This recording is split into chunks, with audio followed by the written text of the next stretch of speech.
je suis Anne, journaliste chez Madines, et j'ai l'honneur d'animer la table ronde « Le bonheur est dans le pré ». Pendant plusieurs décennies, la France a connu un exode massif des habitants des territoires ruraux vers les villes, les Français voulant accéder à davantage de services et d'opportunités d'emploi. Mais depuis quelques années, le phénomène s'est inversé. Et finalement, les habitants des grandes métropoles fuient la pollution, le stress et les embouteillages pour retourner vers les territoires ruraux. D'ailleurs, d'après un sondage de l'IFOP, 81% des Français estiment que la vie à la campagne est une vie idéale.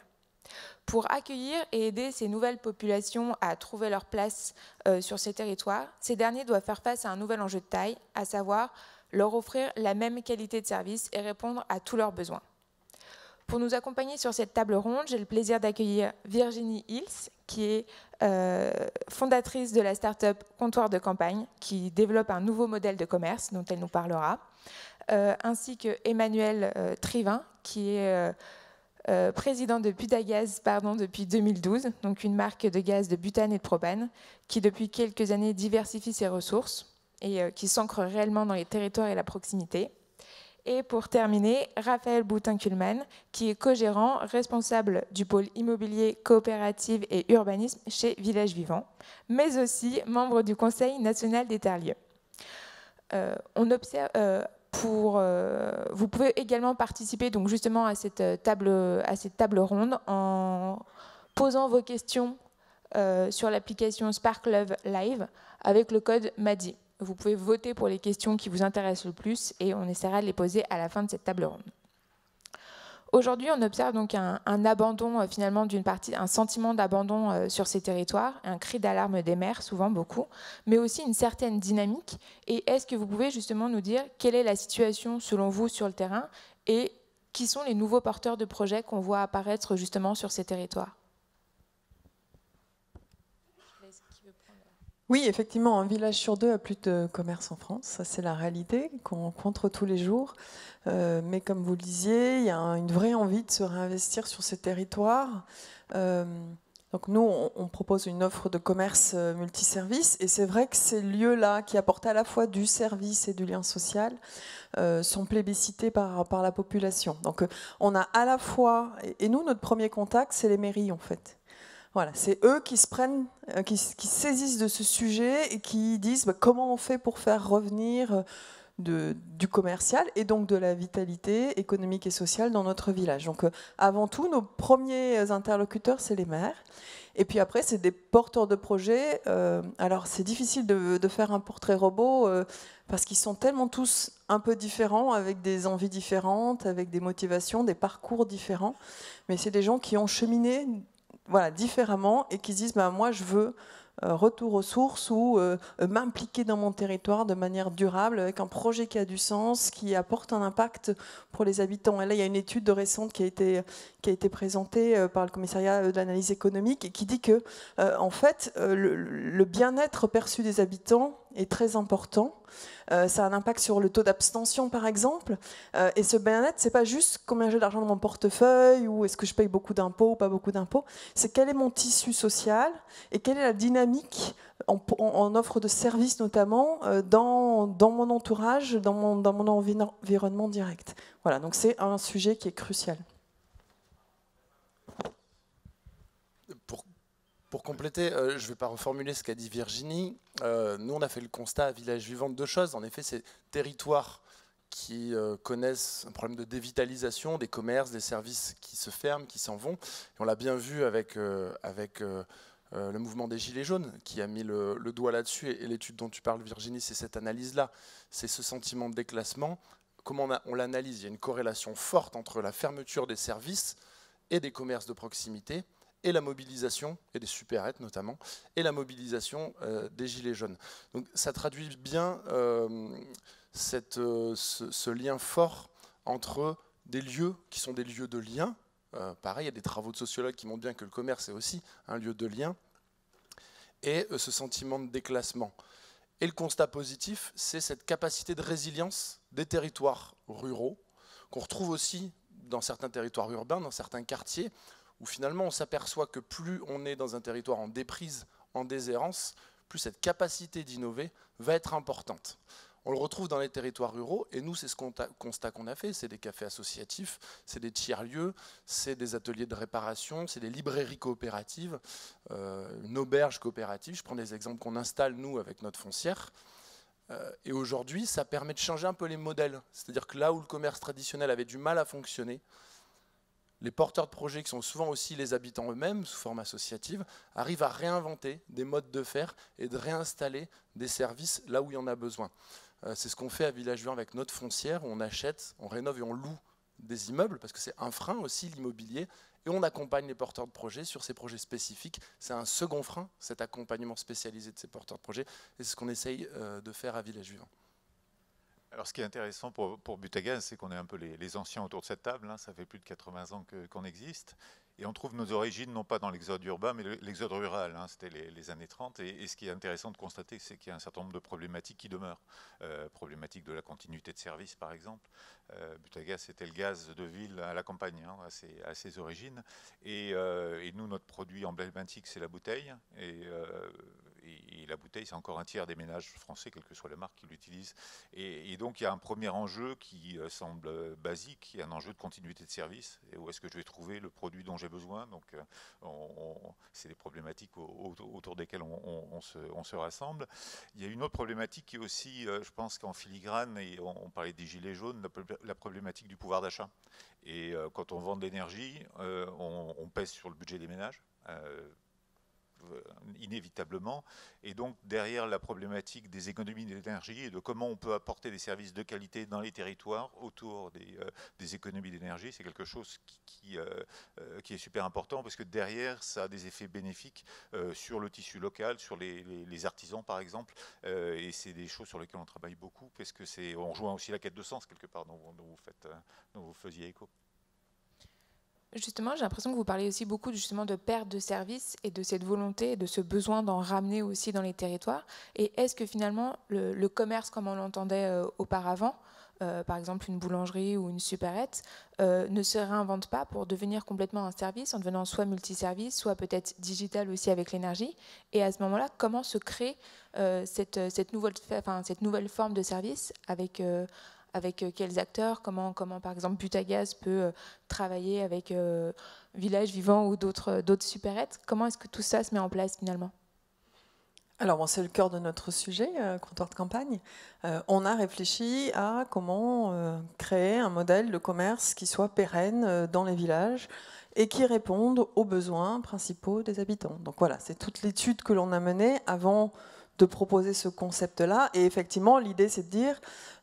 un bureau de poste n'a plus de marché dans un village rural, notamment parce que le développement de l'Internet et des services en ligne vide ces agences-là, hein, la Poste, mais c'est aussi une agence bancaire, une agence d'assurance.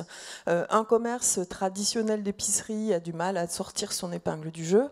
Et si on mettait sous un même toit tous ces produits et services pour les rendre accessibles à la population?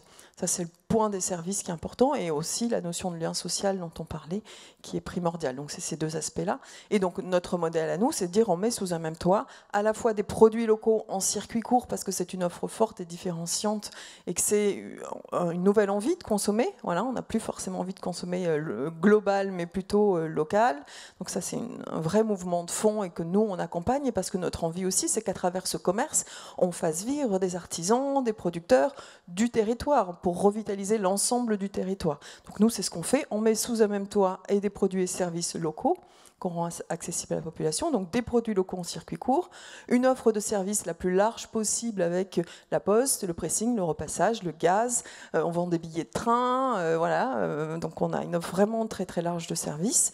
Et puis un espace de salon de thé snacking. Et même, on va même plus loin maintenant, c'est-à-dire qu'on a des petites pièces attenantes à nos comptes commerce, dans lesquelles on a l'esthéticienne le lundi, la coiffeuse le mardi, et on travaille avec des grands acteurs du service comme des banques ou des assurances pour avoir le conseiller bancaire le mercredi, le conseiller d'assurance le jeudi. Voilà, donc c'est autant de modèles économiques qui en font un modèle économique solide, autant de services qui rendent un vrai service à la population et qui répondent à une vraie demande, et avant tout et surtout un lieu de vie, voilà, qui revitalise, qui redonne envie, qui amène du bien-être à la population.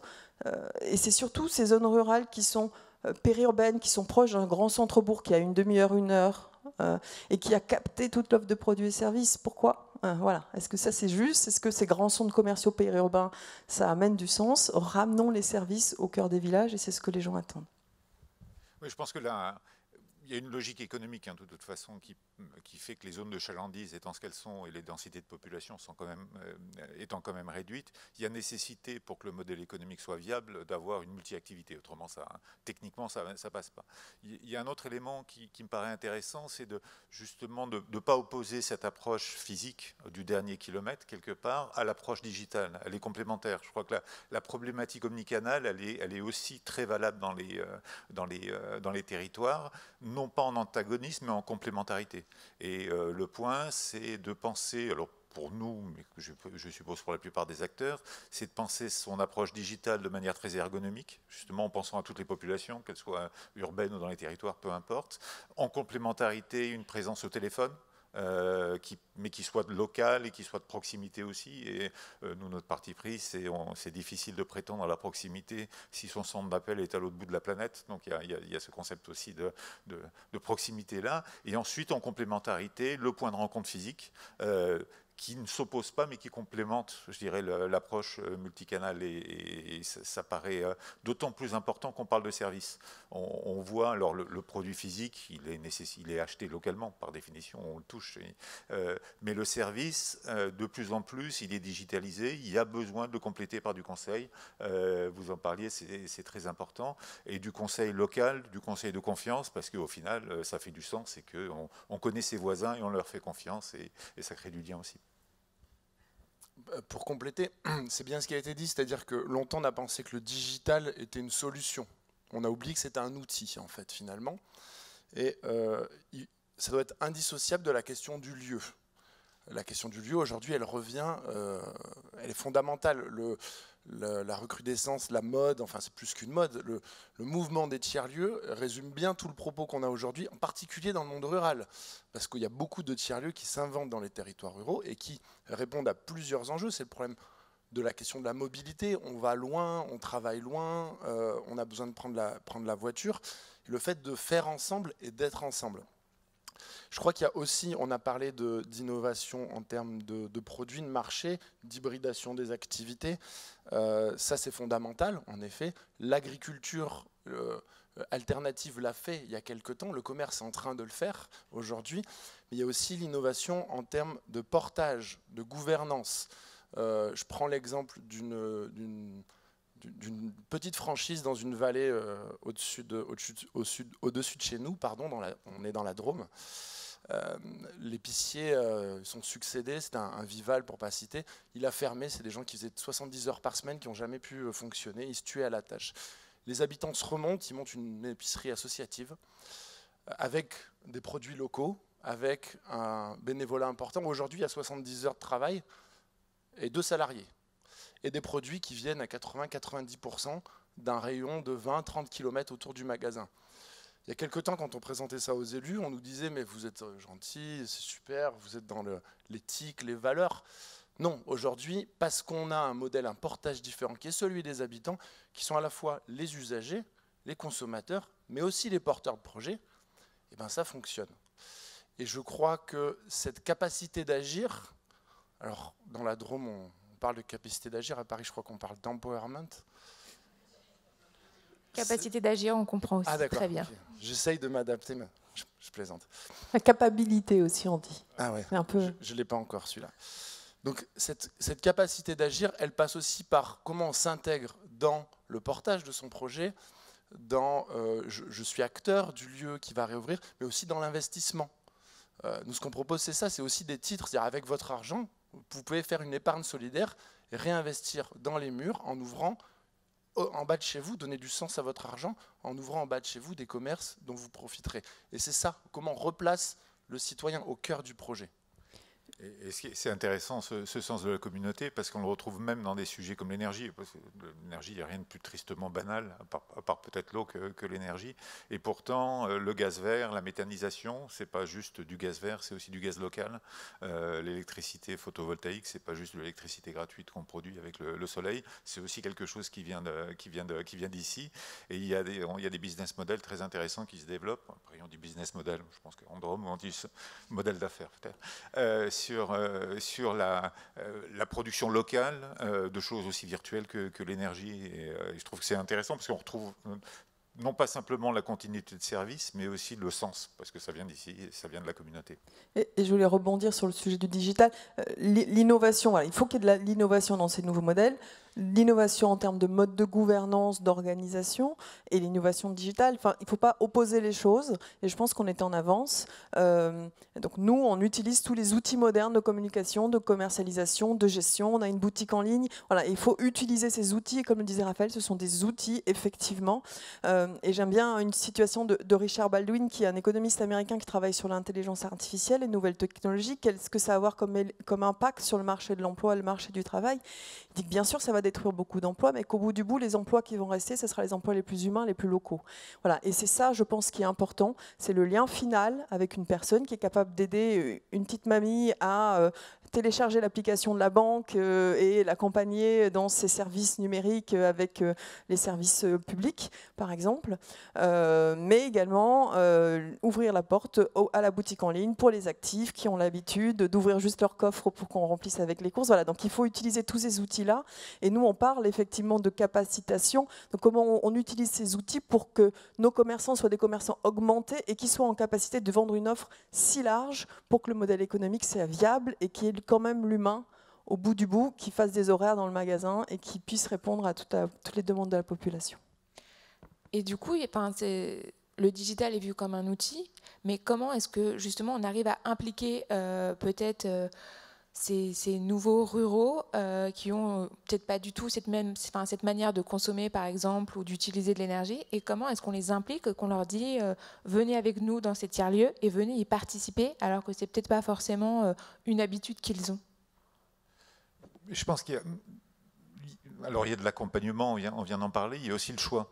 Il y a de donner le choix. Moi, je ne crois pas à des modèles où on forcerait un canal plutôt qu'un autre. Je pense qu'il y a des canaux qui sont plus adaptés à certaines demandes. Il y a aussi des moments où on veut consulter une facture, on n'a pas forcément nécessairement envie d'aller voir quelqu'un pour la consulter. On peut aller en ligne une fois qu'on a compris comment on faisait. En revanche, des fois, on a des questions sur des solutions d'économie d'énergie pour parler d'énergie. Et là, on a besoin de parler à des gens au téléphone, voire de rencontrer des gens qui seront compétents. Et en fait, vraiment de proposer, je reviens là-dessus, cette omnicanalité dans l'offre de base, quelque part, c'est très important. Et ensuite, derrière, de la démultiplier en ayant cet accompagnement qui peut être physique, mais qui peut être aussi au téléphone. Hein. Encore une fois, il y a plein de choses qu'on peut résoudre en passant un coup de fil, si on a confiance dans la personne à laquelle on parle. Et nous, notre formule magique pour ça, c'est de les prendre par surprise. En fait, c'est en fait les faire venir pour quelque chose. Ils viennent pas pour la convivialité peut-être au début. Ils viennent pas pour partager, pour des événements, pour s'impliquer dans leur communauté. Ils viennent peut-être juste parce qu'ils ont besoin de leur bouteille de gaz.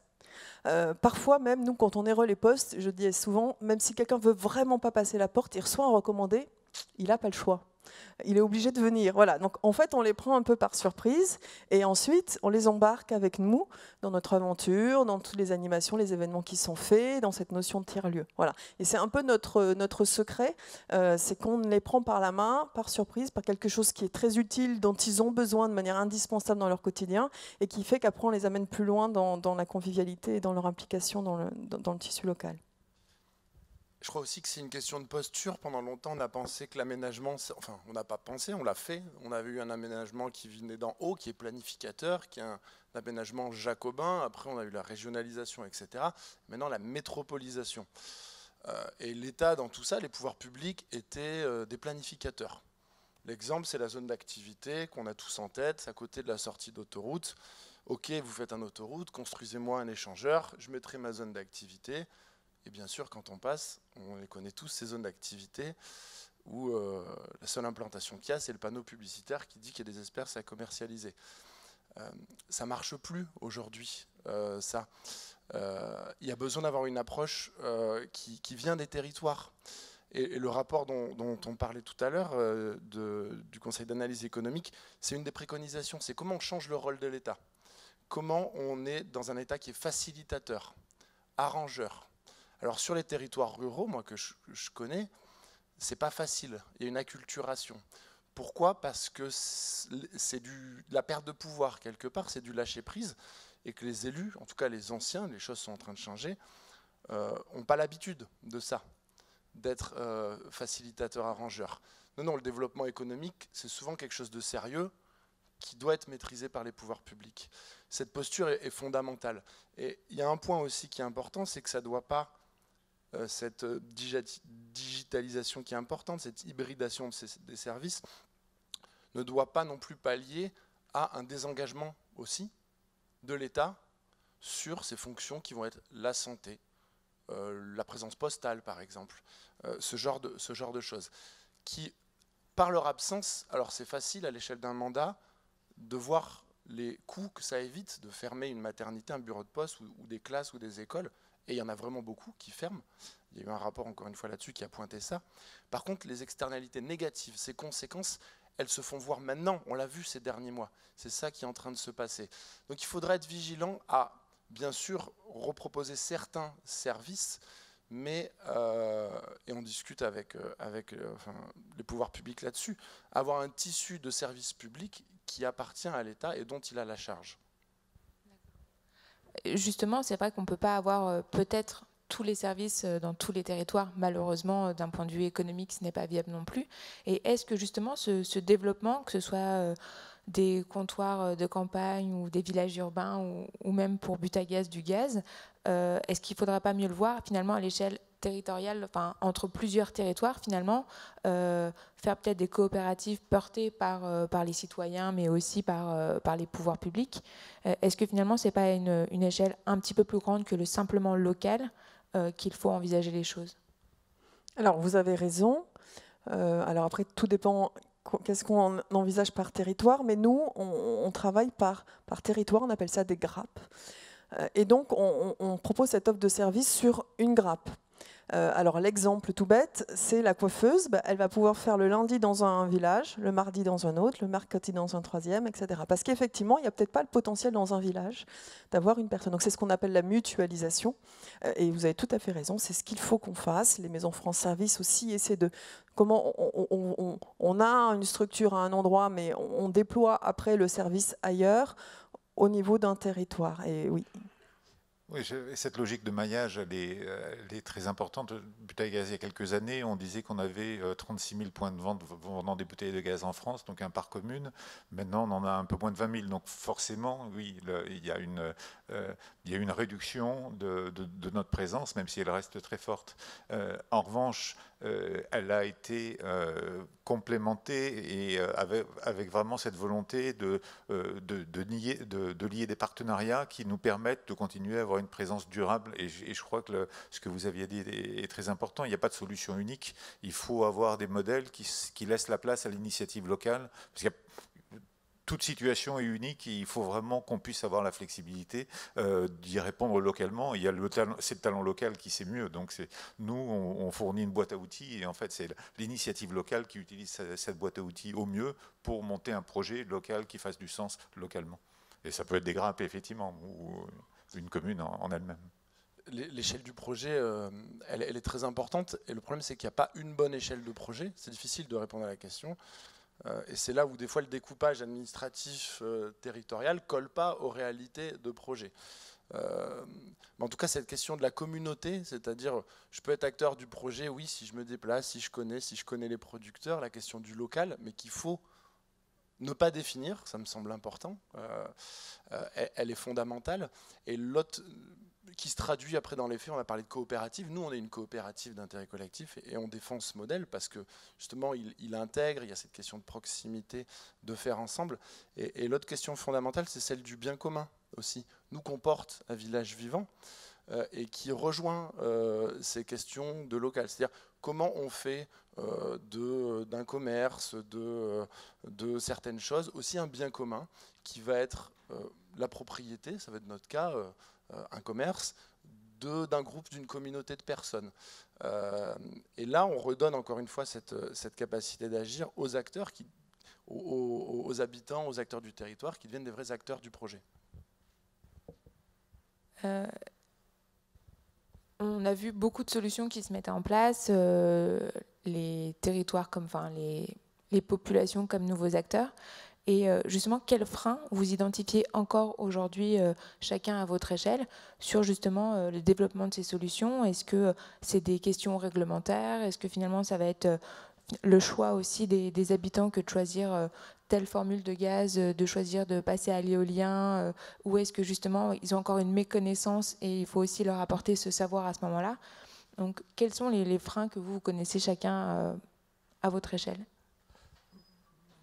Un des freins principaux, vous y avez fait référence, c'est le frein de l'information, c'est la pédagogie et comment arriver à expliquer et à faire passer des messages. Et encore une fois, je reviens sur l'omnicanalité, le digital, le téléphone sont des points importants aussi, au même moment que le face-à-face. Moi, j'aurais une vision plus positive. Oui, il y a des freins qui sont indéniables, mais il y a vraiment des opportunités. Il y a une situation qui est...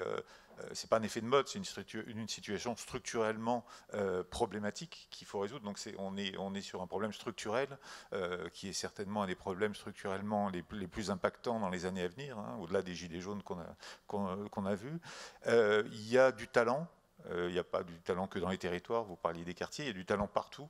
Et il y a des outils, il y a de l'innovation qui permet de donner à ces talents et à cette volonté, à cet appétit de création de liens, des outils. Donc je crois que c'est davantage une problématique de rassembler les énergies et les compétences et de faire fi de certains freins, mais d'avancer. J'ai une vision plus positive que simplement les freins.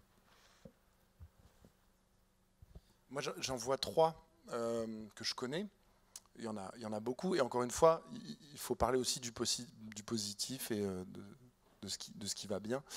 Le premier, c'est la question de l'accompagnement sur les projets. On a parlé de projets innovants, de projets hybrides. Donc, forcément, quand on a des porteurs de projets comme ça, qui veulent réouvrir, je prends un exemple, en Ardèche, un projet qu'on accompagne, 5 jeunes qui montent une coopérative pour ouvrir un café, restaurant, épicerie, coworking, point poste, en coopérative dans un village de 600 habitants où il reste un commerce qui est en train de se vendre. Bon, ils vont voir leur banquier leur dit, ils ont un super business plan, des CV, c'est génial, ça va cartonner, c'est sûr, je vous donnerai l'adresse, c'est à Beaufort en Ardèche. Le problème, c'est quand ils vont voir leur banquier vous dit, bah, c'est chouette, mais bon, là on est à Beaufort, vous venez de Lyon, vous comprenez, c'est compliqué. Donc bon, ok, je veux bien vous prêter, vous montez votre affaire. Le second problème, c'est l'immobilier. Là, il devait racheter l'auberge. Pas cher, 85 000 €. Mais il y a 500 000 € de travaux à faire. Ben alors là, il n'y a plus personne qui prête. Il n'y a plus personne. Donc, il est important d'accompagner les porteurs de projets. C'est ce qu'on fait notamment. Il y a d'autres raisons, le réseau Initiative, l'ADI et d'autres spécialistes qui font accompagner ces porteurs de projets sur ces modèles innovants et aller taper aux portes aussi et montrer que ces modèles sont viables. L'immobilier c'en est un. Nous, on propose une solution qui est celui du rachat participatif et porter les travaux, et assumer le risque et installer des porteurs de projets. Le modèle de comptoir de campagne peut en être un aussi. Et après, la question d'accès au financement et aux investisseurs. Et c'est pareil. Là, il va falloir crédibiliser ces initiatives qui sont des initiatives innovantes, qui au début paraissaient complètement alternatives, etc. Mais aujourd'hui, il y a un retour sur expérience et on a souvent des beaux exemples qui permettent de rassurer les investisseurs. Mais quand même, on n'a pas forcément le grand groupe derrière qui amène la sécurité à tous ces interlocuteurs-là. Oui, alors moi j'ai du mal à répondre à votre question parce que pour moi il y a peu de freins, si ce n'est les a priori, si ce n'est qu'il faut convaincre et changer les paradigmes. Et nous, du coup, on est une solution aux freins que relève Raphaël. On apporte de la crédibilité parce qu'on a 9 comptoirs, on a de l'expérience, etc. Donc on apporte cette crédibilité qui aide le porteur de projet à faire tomber ses freins, monter partenariat avec les mairies. Donc voilà, donc pour nous, on voit plus le potentiel, le boulevard dedans, et la demande énorme. On travaille avec les régions, et comme vous le disiez, on doit travailler sur des territoires. Voilà, on ne s'intéresse pas à un village en particulier, on discute avec la collectivité territoriale qui connaît les territoires pour s'implanter là où il y a des besoins, là où il y a des demandes. Et du coup, nous, on est, alors pour l'instant, une toute petite solution, mais on apporte des solutions.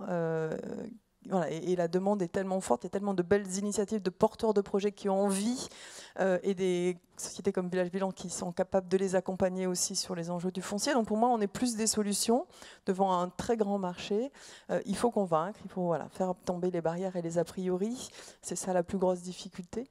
Mais je pense qu'on en a la force, l'envie, et qu'on va faire des émules, parce qu'on est ici, là, aujourd'hui devant vous, parce que demain je suis sur Europe 1, parce que voilà, il y a plein de médias qui s'intéressent à ce sujet, parce que c'est un vrai enjeu. Et du coup, je pense que l'année prochaine, il y aura 3 Raphaël, 4 Virginie, et il y aura plein de beaux projets qui vont se développer, et du coup, tous ensemble, on va faire tomber les barrières.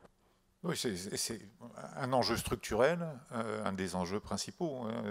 Transition énergétique, transition écologique, effectivement, transition dans les territoires de toute façon, et toutes les énergies vont être nécessaires pour arriver à faire bouger les lignes. Et c'est pas simple parce que effectivement, les équations économiques sont pas toujours simples. Et derrière, alors oui, le banquier est parfois frileux, ou souvent, mais parfois l'équation économique n'est pas forcément très évidente non plus. Et là, peut-être que les pouvoirs publics peuvent aussi donner une clarté, une visibilité sur le type d'aide, le type de financement, le type d'incitation fiscale, parce qu'on a besoin de temps, on a besoin de vision. Les temps de retour sont longs. Donc c'est pas des choses sur lesquelles le temps de retour est à 6 mois, c'est des investissements dans la durée. C'est une problématique de valeur, mais aussi de temps de retour. Et pour ça, il faut de la visibilité et il faut de l'implication. Vous avez beaucoup parlé donc justement de tout ce qui était très positif et des manquements qu'il pouvait y avoir. Mais justement, on parle quand même beaucoup encore d'une fracture numérique et d'un manque de transport, de la fermeture de certaines gares. Est-ce que finalement, ce n'est pas un problème aussi et un dossier sur lequel doivent se positionner les pouvoirs publics qui, on l'a vu, ne sont peut-être pas les premiers porteurs de solutions actuellement? Je ne vais pas refaire la genèse dont j'ai parlé tout à l'heure des logiques de développement de l'État et des collectivités, mais on a souvent été dans une logique de développement infrastructurel. Et aujourd'hui, le développement infrastructurel, ça va être la fibre, ça va être les zones blanches, qui en effet, quand on n'a pas de réseau, quand on n'a pas de réseau Internet ou téléphonique, c'est compliqué de travailler. Donc oui, fondamentalement, ça passe par ce développement infrastructurel, mais encore une fois, et là je fais une référence encore une fois à cette belle analyse économique du Conseil d'analyse économique qui dit que la concentration des services n'est pas forcément efficiente d'un point de vue économique, parce qu'elle crée aussi beaucoup de problèmes économiques, d'externalités positives qui ont un impact économique, au-delà de l'impact social, environnemental, etc. Donc une déconcentration peut aussi avoir un impact positif. Donc ça, c'est la logique infrastructurelle. Et après ça, par contre, j'y tiens beaucoup, mais on doit sortir de cette toute logique infrastructurelle, c'est ce que j'expliquais tout à l'heure, pour se concentrer aussi sur le bien-être et sur le mieux vivre. Et ça, c'est ce qui est compliqué, ce que ne savent pas forcément faire les élus, les pouvoirs publics. Alors, ça change aujourd'hui, mais aider à l'ouverture de derniers commerces, les préserver, soutenir des initiatives qui viennent des territoires, c'est le complément de cette logique infrastructurelle de réseau, etc. etc. Quand oui. Juste pour finir, je fais la part. On ne choisit pas une voiture parce qu'elle a 4 roues, un moteur, un volant. On va regarder autre chose. Et c'est aussi ça qu'il faut regarder pour le développement des territoires. Oui, il faut que les pouvoirs publics fassent confiance à les initiatives privées et des initiatives qui viennent d'en bas. En fait, la solution, elle va venir des porteurs de projets qui se saisissent du sujet. Il faut qu'ils soient accompagnés pour ça. Donc, il faut que les pouvoirs publics acceptent de prendre un peu de risque à leur côté. Voilà, je pense que c'est ça en fait qu'il faut qu'ils fassent. Plutôt que de mettre beaucoup d'argent dans des infrastructures qui n'apportent pas forcément des fruits derrière parce qu'il y a des externalités négatives, comme le disait Raphaël. Bah, ok, mettez de l'argent. Vous allez parfois voilà, aider un projet qui va peut-être pas réussir, mais dans la somme, ça fera plutôt des projets qui vont marcher, qui seront portés par les habitants, portés par des personnes locales et qui vont du coup créer une dynamique positive qui fait qu'un commerce qui ouvre et qui vend du produit local, ça fait vivre des artisans, des producteurs, voilà. Et c'est un vrai ancrage local. Donc c'est ça, il faut qu'ils osent accompagner des projets individuels. Et il y a aussi un rôle de multiplication après des bons exemples. Je crois qu'il y a un point qui est de ne pas réinventer la roue à chaque fois. Il y a des concepts qui peuvent marcher et ensuite la démultiplication de ces concepts est un point intéressant. Nous, on est partenaire de l'Association française des maires. On a parrainé sur la partie énergie le Grand Prix des maires. Et c'est intéressant de voir aussi la dynamique qu'il y a au niveau, par exemple, des mairies sur des projets qui marchent. Eh bien, ça crée un appétit et on se dit je ne vais pas réinventer le même un peu différemment pour dire que c'est différent, mais je vais prendre le concept et je vais le démultiplier et l'implémenter chez moi. Et je trouve que c'est ce concept de partage des meilleures pratiques, quelque part, il est super important parce que c'est comme ça qu'on a le reach, c'est comme ça qu'on avance aussi. Le temps avance et je me pose une question sur le nouvel agenda rural qui est sorti, que le gouvernement souhaite mettre en place, avec 173 mesures, dont 150 nouveaux tiers-lieux, justement dans les territoires ruraux. Est-ce que vous avez été consulté sur cet agenda, et qu'est-ce que vous en attendez exactement? Qu'est-ce que vous pensez que ça peut apporter justement à vos projets ou au territoire de manière plus globale? Oui, on a été consulté, moi j'ai été auditionné, avec des difficultés quand même, des fois de compréhension. C'est-à-dire, il a fallu un peu de temps pour que des acteurs de l'innovation ou de l'économie sociale et solidaire soient auditionnés. Et d'ailleurs, quand je parlais d'économie sociale et solidaire, j'ai une anecdote, je parlais du label ESUS, qui est le label justement d'entreprises d'utilité sociale. La commission m'a dit « Qu'est-ce que c'est ?» Donc je leur ai juste rappelé que c'était 12% de l'économie en France et que c'était aujourd'hui un vrai levier de développement. Donc il y a des mesures qui ont été reprises, il y a des choses plutôt chouettes qui se passent. Moi je suis assez optimiste sur le changement de paradigme. J'ai travaillé à l'Association des maires ruraux de France pendant 3 ans. J'ai vu le chemin qui a été parcouru. Aujourd'hui on est dans des nouveaux modèles. J'espère qu'on va sortir de ces logiques de zonage et qu'on va faire confiance à l'intelligence des territoires et aux bonnes innovations. Je pense que ça va dans le bon sens. On a aussi été consultés, en tout cas on a rencontré le ministère de la Cohésion des Territoires. D'ailleurs ils viennent jeudi faire un reportage sur compteur de campagne, donc ils viennent faire un petit reportage dans nos points de vente d'Auvergne-Rhône-Alpes. Donc ça veut dire qu'ils sont pris conscience de ces enjeux. Alors moi je suis moins impliquée que Raphaël voilà, dans ces sujets-là. Avant tout je suis entrepreneuse. Mais du coup ce que je fais, mon rôle c'est de témoigner, c'est de montrer que ça peut marcher, c'est de donner l'exemple et leur expliquer comment on peut faire avancer le sujet. Voilà, après on est effectivement une SAS ESUS.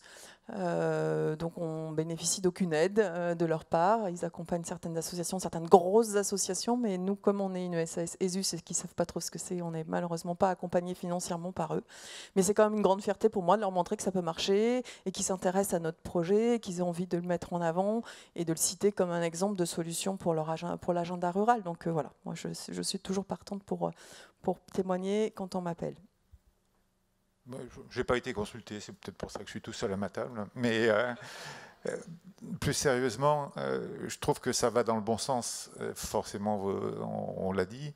Ce que je peux juste espérer, c'est que c'est une réponse structurelle et pas simplement une réponse de posture. Et ce qui est intéressant dans les 173 mesures, c'est que ça donne bien l'idée de la boîte à outils. Et ensuite, après, le local doit être en mesure de déterminer de quel outil il y a le plus besoin localement. Et je trouve que c'est le mindset à avoir. Et nous, on est très fiers je suis très fier d'être à vos côtés, même si je n'ai pas été consulté, parce que je trouve qu'on se complète bien dans une certaine vision de la société, de la continuité des services. Et je trouve que c'est intéressant. Et ça, je rebondis là-dessus parce que c'est vraiment primordial. On ne peut pas faire ça tout seul. Voilà. Et nous, pour nos modèles économiques, on a à la fois besoin des produits, des artisans locaux, des services locaux, et on a à la fois besoin des grands acteurs du service, comme Butagaz, comme La Poste, comme la SNCF. C'est tous ensemble qu'on va arriver à apporter des solutions qui sont viables sur les territoires, parce que ça répond à des besoins et parce que c'est un modèle économique pérenne. Et ça, c'est vraiment notre enjeu, de convaincre des personnes comme Butagaz, par exemple, de monter avec nous dans l'aventure. Nous, La Poste et la Caisse d'épargne Rhône-Alpes sont à notre capital. Voilà, donc d'embarquer plein de gens autour de nous, tous ensemble, on arrivera à décentraliser les choses, à apporter du service et du bien-être aux populations rurales et à revitaliser ces zones.